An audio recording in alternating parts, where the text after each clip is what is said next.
अब हमने पीछे रिसोर्सेज देख लिया होते क्या हैं, हम रिसोर्सेज को गलत तरीके से इस्तेमाल कर रहे हैं, तो उन गलत तरीके से बचने के लिए हमें क्या क्या करना पड़ेगा, के लिए हमें सस्टेनेबल डेवलपमेंट करनी पड़ेगी।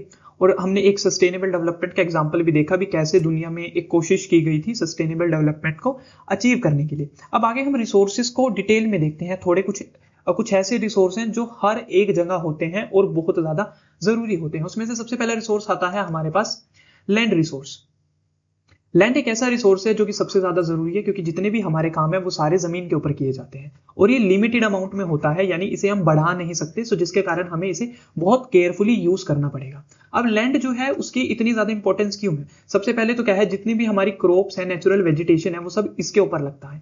दूसरा, जितने भी एनिमल्स हैं वो सारे लैंड के ऊपर रहते हैं, जितने ह्यूमंस है वो सारे लैंड के ऊपर रहते हैं, जितनी हमारी इकोनॉमिक एक्टिविटी है, यानी जहां जहां से हमारे पास पैसा आता है वो सब लैंड के ऊपर बेस्ड है। हमारी फैक्ट्रीज होगी, एग्रीकल्चर हो गया, हमारा बिजनेस हो गया, सब कुछ जितना भी ट्रांसपोर्ट और कम्युनिकेशन है वो लैंड के ऊपर ही होता है। रोड्स लैंड के ऊपर बने हुए हैं, जितनी ट्रैवल हो रहा है वो सारा लैंड के ऊपर है। इसलिए लैंड जो है वो एक बहुत ज्यादा इंपॉर्टेंट रोल प्ले करती है और बहुत ज्यादा इंपॉर्टेंट रिसोर्स है सबके लिए। अब जो लैंड रिसोर्स है वो बराबर तो नहीं है, वो भी अलग अलग तरीके का हो सकता है। अब वो अलग अलग किस किस तरीके का है, कितना कितना है, वो सब हम यहां देखेंगे। Distribution of land masses.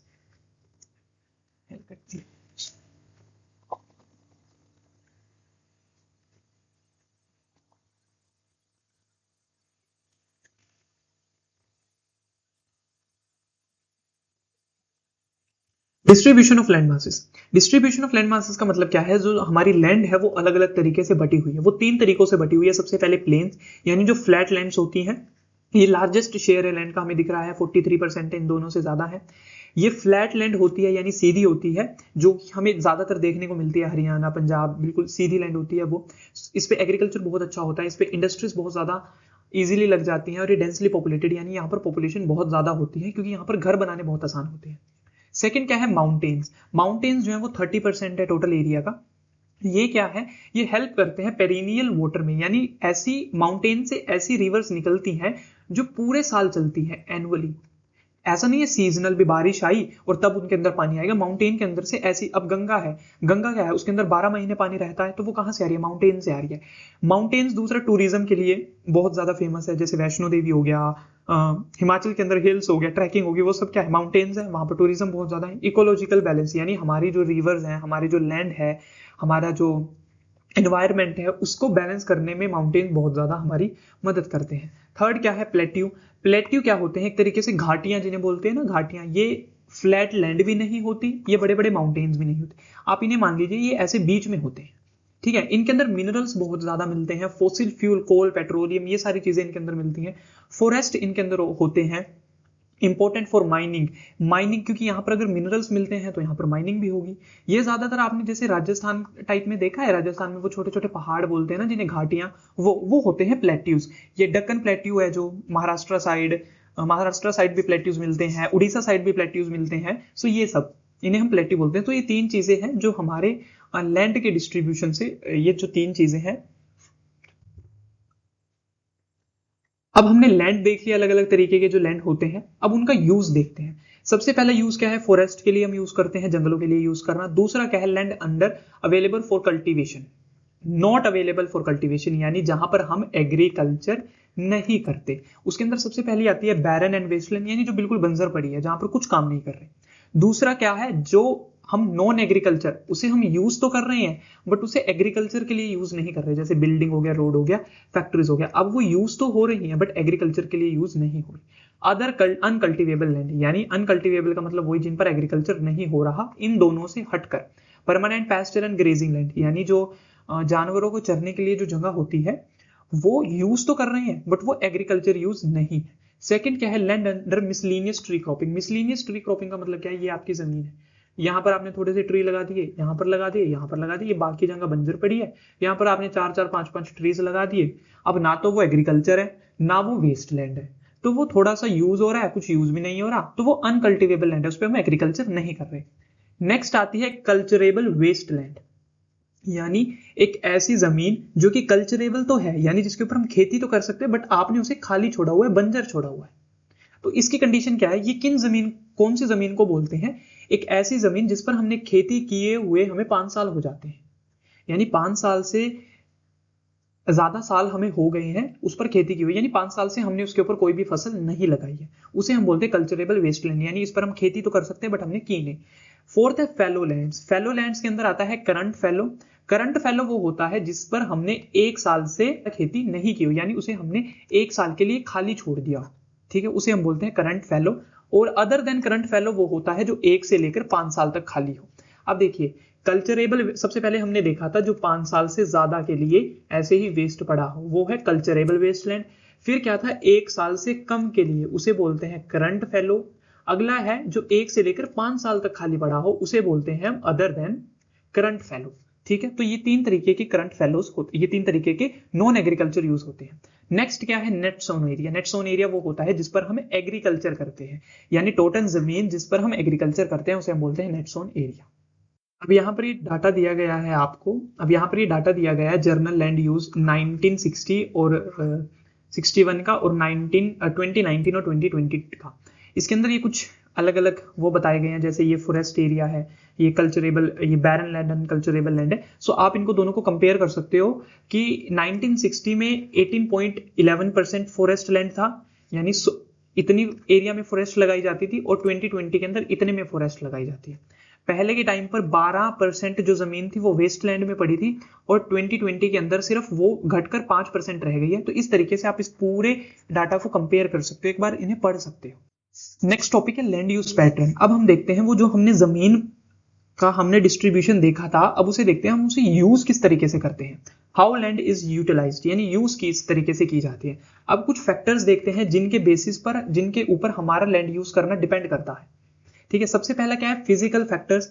Physical factors में आती है आपकी टोपोग्राफी, आपके माउंटेन्स, प्लेन्स एंड प्लेट्यू। सबसे पहले तो इन्हीं के ऊपर डिपेंड करता है। अगर वो माउंटेन्स होंगे तो वहां पर जो एग्रीकल्चर है वो बहुत ज्यादा मुश्किल होगा। अगर प्लेन्स है तो वहां पर लैंड का जो यूज है वो अलग होगा। यहाँ पर हम यूज थोड़ा मुश्किल तरीके से कर सकते हैं, यहाँ पर आसान तरीका रहेगा, यहाँ पर थोड़ा सा मीडियम आपका रहेगा। तो इस तरीके से सबसे पहली चीज तो यही डिपेंड करती है। दूसरा क्या है क्लाइमेट। जिस तरीके का आपका क्लाइमेट होगा उस तरीके से आपकी लैंड यूज रहेगी। अगर आपका एरिया सूखा है तो आप वहां पर इस तरीके से लैंड का यूज करोगे ताकि आपका क्लाइमेट उसके साथ मैच हो जाए। अगला क्या है सोयल टाइप। जिस तरीके की आपकी सोयल होगी आप उस तरीके से उसे यूज करोगे। अगर आपके पास ब्लैक सोयल है तो आप वहां पर क्या करोगे कॉटन लगाओगे। अगर आपके पास एलुवियल सोयल है तो आप वीट या पैडी की क्रॉपिंग करोगे। अगला क्या है ह्यूमन फैक्टर। अब लैंड यूज जो है ह्यूमन फैक्टर के ऊपर भी डिपेंड करता है। सबसे पहले क्या पॉपुलेशन। अब जितनी ज्यादा पॉपुलेशन होगी उस तरीके से लैंड का इस्तेमाल किया जाएगा।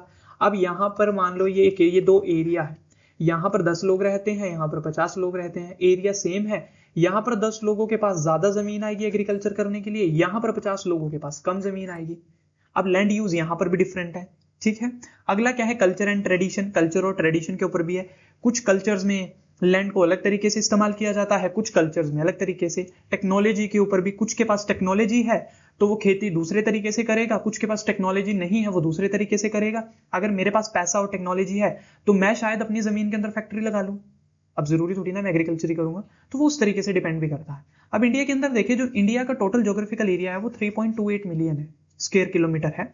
उसमें से जो 93% एरिया है वो किसका है यूज करने लायक, ठीक है। अब 93% जो है वो यूज करने लायक है, ये उन एरियाज का छोड़कर है जो कि हमारे नॉर्थ ईस्ट में है, क्योंकि वहां का डाटा इनकम्प्लीट है, वहां हमें पता नहीं चला कितना यूज के लायक है कितना नहीं है, क्योंकि वो थोड़ा सा टेरेन माउंटेन पहाड़ियों वाला इलाका है। सो वहां पर एस्टिमेट लगाना इतना इंपॉर्टेंट इतना पॉसिबल नहीं है। अब कुछ एरियाज हैं जम्मू एंड कश्मीर के वो भी सर्वे नहीं है, जैसे पीओके हो गया पाकिस्तान ऑक्यूपाइड कश्मीर, और भी कुछ एरियाज है जो मिलिट्री के अंडर है। तो पूरा तरीके से इस तरीके से जो इंडिया का एरिया है वो अभी पूरा अच्छे से कंप्लीटली सर्वे नहीं हो पाया कितना यूज के लायक है कितना यूज के लायक नहीं है। अब हमने पीछे देख लिया जो जितना भी एरिया है वो सारा अच्छे से सर्वे नहीं हो पाया है इंडिया के अंदर। अब जो सर्वे हो चुका है एरिया उसको देखते हैं। उसमें से सबसे पहले है हमारे पास net sown area. Net sown area वो होता है जिस पर हम एग्रीकल्चर करते हैं। अब जितना हमारा एरिया सर्वे हो चुका है उसमें से जो 54% एरिया है उसके ऊपर मल्टीपल क्रॉपिंग की जाती है, यानी उसके अंदर हम जो क्रॉप्स हैं वो 1 साल के अंदर मोर देन वंस, यानी 1 साल के अंदर 1 से ज्यादा क्रॉपिंग करते हैं 54% एरिया में। यानी 54% एरिया ऐसा है जिस पर हम साल में 2 या 2 से ज्यादा बार क्रॉप्स लगाते हैं। ठीक है, अब स्टेट वाइज वेरिएशन देखते हैं। अब नेट शोन एरिया जो वो टोटल तो 93% था। अब ये नहीं है भी हर स्टेट में ही बहुत ज्यादा है। अब कुछ ऐसी स्टेट्स हैं जैसे हरियाणा और पंजाब, उनमें 80% से ज्यादा यानी 80% से ज्यादा लोग खेती करते हैं। उनमें 80% से जो ज्यादा एरिया है उस पर एग्रीकल्चर किया जाता है। और वहीं पर जो असम है, मिजोरम है, यानी हमारा नॉर्थ ईस्टर्न हिस्सा है, उनमें 10 से भी कम है। ठीक है, अराउंड 10% के अराउंड है जिस पर खेती की जा सकती है। अब वहां पर कम रीजन क्या है? हिली टेरेन, पहाड़ी इलाका है, डेंस फॉरेस्ट, बहुत ज्यादा जंगल है, पुअर सोइल है, सोइल अच्छी नहीं है, हैवी रेनफॉल, बारिश बहुत ज्यादा हो जाती है जिसके कारण फसल खराब हो जाती है। नेक्स्ट है फॉरेस्ट एरिया। पहले क्या था जिस पर हम एग्रीकल्चर करते हैं, अब वो देखते हैं जिस पर हम जंगल लगाते हैं। So less than 33% as per the policy. देखिए इंडिया के अंदर ना एक पॉलिसी आई थी, एक लॉ बनाया गया था फॉरेस्ट एक्ट, मेरे को नाम याद नहीं है। उसके अंदर ये बताया गया था कि जो 30% एरिया है वो हर स्टेट का उसके अंदर फॉरेस्ट होना चाहिए 30% एरिया में। बट इंडिया के अंदर 30% से कम एरिया है जिसके अंदर फॉरेस्ट है।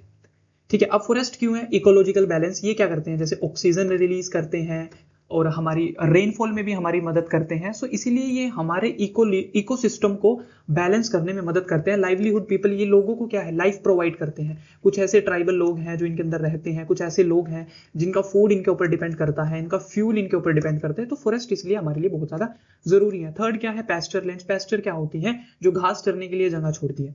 अब ये जो है समय के साथ कम होती जा रही है क्योंकि लोग क्या कर रहे हैं? पैस्चर लैंड्स को फील्ड्स के अंदर कन्वर्ट किए जा रहे हैं, यानी खेतों के अंदर कन्वर्ट किए जा रहे हैं।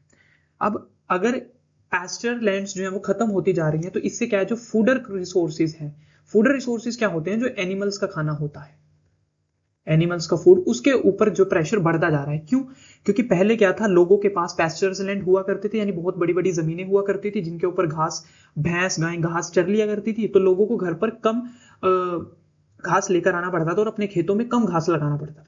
अब क्या है? ये जो पैस्चर लैंड्स हैं ये कम होते जा रहे हैं, जिनके कारण लोगों को अपने जानवरों को खाना खिलाने के लिए अपनी जमीन के ऊपर अलग से फूडर क्रॉप्स लगानी पड़ती है। ठीक है, तो वहां पर प्रेशर बढ़ जाता है।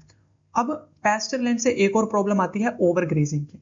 मान लो जब गाय जो है वो ज्यादा, अब गाय ये घास है, ये नीचे उसकी जड़ें हैं, अब यहां तक तो उसने खा लिया, एक खाकर चली गई, अगली आएगी वो इसे यहां से भी खाने की कोशिश करेगी, वो अपने साथ रूट को उखाड़ देगी, ओवर ग्रेजिंग करेगी। अगर ओवर ग्रेजिंग होगी, बार बार उस पर नए, मतलब हम हद से ज्यादा गाय भैंस को उसके ऊपर चराएंगे तो उससे जो हमारी लैंड है वो भी डिग्रेड होती है। अगला क्या है? Waste land. वेस्ट लैंड जो ऐसी वेस्ट है, ऐसी लैंड है जिनके ऊपर हम एग्रीकल्चर नहीं कर सकते, जैसे रोकी यानी पथरीले एरियाज हो गए, डेजर्ट हो गया, एरिड लैंड होगी यानी बंजर जमीनें। नॉन एग्रीकल्चर यूजेस, जहां पर रोड्स बने हुए हैं, रेलवे के ट्रैक्स बिछे हुए हैं, इंडस्ट्रीज लगी हुई हैं, अब वो यूज तो हम कर रहे हैं बट वो नॉन एग्रीकल्चर है, उन्हें हम खेती बाड़ी में यूज नहीं कर रहे हैं।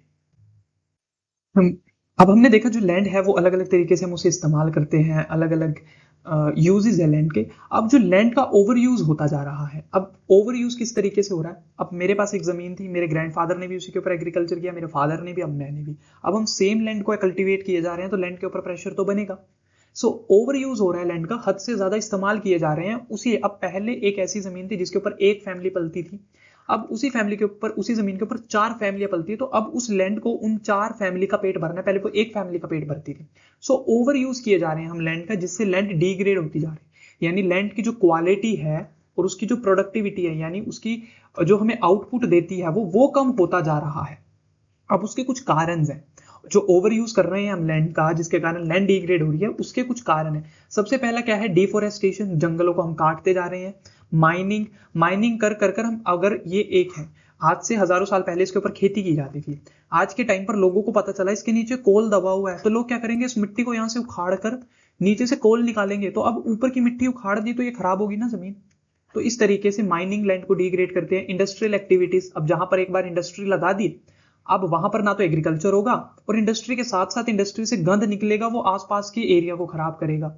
ओवर ग्रेजिंग होगी। ओवर इरिगेशन किस तरीके से करता है? ये तुम्हारा खेत है, तुमने इसके अंदर पानी हद से ज्यादा इकट्ठा कर दिया, तो यहाँ पर पानी क्या हो जाएगा? सैलिनिटी, पानी के अंदर से सैलिनी नमक एक तरीके से ये सैलिनिटी आएगी, जिससे तुम्हारी फसल खराब होगी। गल जाती है ना फसल, जब अगर ज्यादा पानी छोड़ दें फसल के अंदर तो वो होगा। अब उससे धरती भी तो खराब होगी, वो गिदगिदी सी हो जाती है, खराब हो जाती है। अब हमने लैंड यूज देखा, अब लैंड हम गलत तरीके से इस्तेमाल कर रहे हैं, उससे हमारी लैंड खराब हो रही है। अब उस खराब जमीन को हम किस तरीके से बचा सकते हैं? सबसे पहला है एफोरेस्टेशन, ज्यादा से ज्यादा पेड़ लगाएंगे तो ज्यादा से ज्यादा हरियाली होगी और जो लैंड की फर्टिलिटी है वो वापस आएगी। कंट्रोल करेंगे ग्रेजिंग को, यानी गाय भैंस को थोड़ा सा कंट्रोल कर रखेंगे भी, अच्छे से खाओ, हबड़ी तबड़ी मत मचाओ। शेल्टर बेल्ट्स लगाएंगे। शेल्टर बेल्ट्स क्या होता है? जब हम ट्रीज, आपने पेड़ों, जैसे ये रोड है इसके बीच में देखा है वो पेड़ पौधे लगाए हुए होते हैं, तो उन्हें हम शेल्टर बेल्ट्स बोलते हैं। Growing thorny bushes in arid area, इसका मतलब क्या है? थोर्नी का मतलब वो कांटेदार। अब ये पूरा रेगिस्तान है, अब यहाँ पर बहुत तेज हवाएं चल रही हैं, तो यहाँ से ये मिट्टी उड़ उड़ कर जा रही है, तो क्या करेंगे, इसके ऊपर जो कांटेदार कैक्टस हो गया या कुछ भी चीजें, अगर हम वो लगा देंगे तो वो क्या करेंगे, मिट्टी को होल्ड कर कर रखेंगे और इस मिट्टी को उड़ने नहीं देंगे। सो हमें वो करना है ताकि डेजर्ट के अंदर हमारी जो लैंड है वो बच सके। प्रॉपर वेस्ट मैनेजमेंट क्या है? अगर हम पानी को या कोई भी गार्बेज को अच्छे से वेस्ट नहीं करेंगे, डिस्पोज नहीं करेंगे, तो वो बाकी की जमीन को खराब करेगा, तो उसे भी हमें प्रॉपर मैनेज करना पड़ेगा। रेगुलेट माइनिंग, जो ये माइनिंग होती है, ये जो हम माइनिंग करते हैं, इसे हिंदी में क्या बोलते हैं पता नहीं, माइनिंग करते हैं, तो उसे अच्छे से इस्तेमाल करना, मतलब उसे रेगुलेट करना पड़ेगा, उसे कंट्रोल करना पड़ेगा, ताकि माइनिंग एक्टिविटीज जो है वो किसी भी लैंड को डिग्रेड ना करे। अगर आपने कहीं पर माइनिंग की है तो आप उसे रिस्टोर भी करें जिस जमीन पर आपने की है। लोग आज के टाइम पे इंडिया के अंदर इतनी गंदी पॉलिटिक्स है, इतना गंदा सिस्टम है, ये एरिया है यहाँ पर आपने माइनिंग कर एक खड्डा खोद दिया, तो आप ये खड्डा ऐसे ही छोड़ के चले जाओगे, इसके ऊपर इसको दोबारा रिफिल नहीं करोगे, इसके अंदर पानी भर जाएगा, लोग गिर सकते हैं, गार्बेज इकट्ठा हो सकता है। सो लैंड बहुत गलत तरीके से डिग्रेड होती है। सो यहाँ पर इतना बुरा हाल है। सो उस चीज को भी आपको करना है। आप में जो बहुत सब ऐसे हैं जिनके माइनिंग के बिजनेसेस होंगे, सो प्लीज इस चीज की थोड़ी सी रिस्पॉन्सिबिलिटी रखिए अपने देश के प्रति, अपनी कम्युनिटी, अपनी सोसाइटी के प्रति। इतना पैसा भी लेकर कहाँ पर जाओगे? So please